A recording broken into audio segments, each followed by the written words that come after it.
So look at this. The state, in this case, in these cases I've given you so far, was the enemy of women. It portrayed itself in politics as the protector of, well, the society, the family. But it wasn't. I can go on like this, but I want to be fair, and I want you to offer counterexamples, if you can think of them. I think this is true up to the present day. I think that the state is a very dangerous ally. On all kinds of grounds. For one thing, the state, look at it. We had an old saying at the University of Chicago in the 1970s, and on this we agreed with our friends on the radical left. We would both say, both the people on the right at the University of Chicago and people on the left at the history department or sociology would say what the way society works and politics works is the golden rule.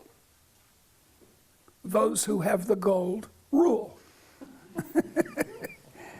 And neither of us liked it. This was not something we celebrated.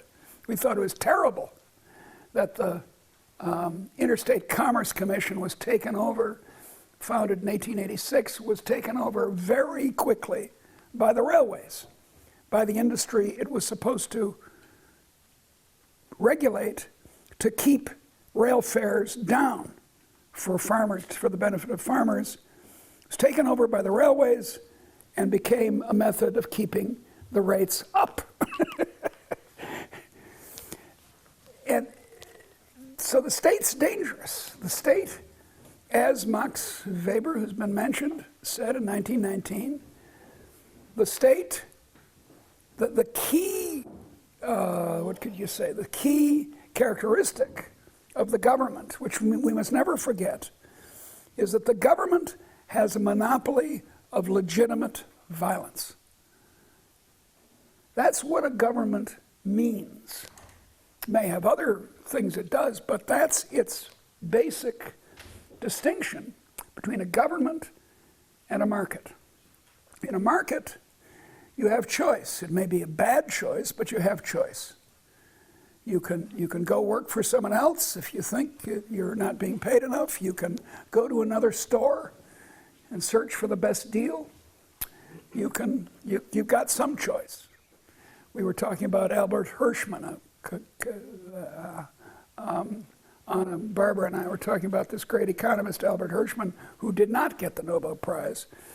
And he spoke of exit, voice, and loyalty. Exit means you move to the next store. You don't argue. Voice means you complain and engage in politics to try to change the deal. And loyalty means you stay with what there is and become a nationalist or something, right? Exit, voice, and loyalty. And the trouble is that this instrument, the state, is got this violence that it uses, physical violence. Just try not paying your taxes in Germany or the United States and see what happens. They say, okay, now you have to go to jail. And you run away. Say, no, I'm not going to jail. To hell with that. You run off and hide somewhere. They will come and find you and put you in jail for a longer term than the one you had. And if in jail you don't do what the guards say, you're going to stay even longer in jail. Jail is your future if you disobey the state. If you disobey Coca-Cola, you miss the real thing. But that's what happens to you. You miss the real thing. If you don't buy, Nike we call it in the United States, shoes,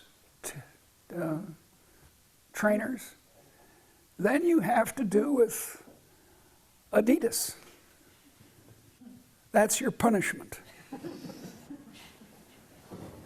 If you don't work for the railways, you work for Volkswagen, right? So it's a different order. Order is the good word for it, Ordnung. It's a different way of organizing society. It's two different principles.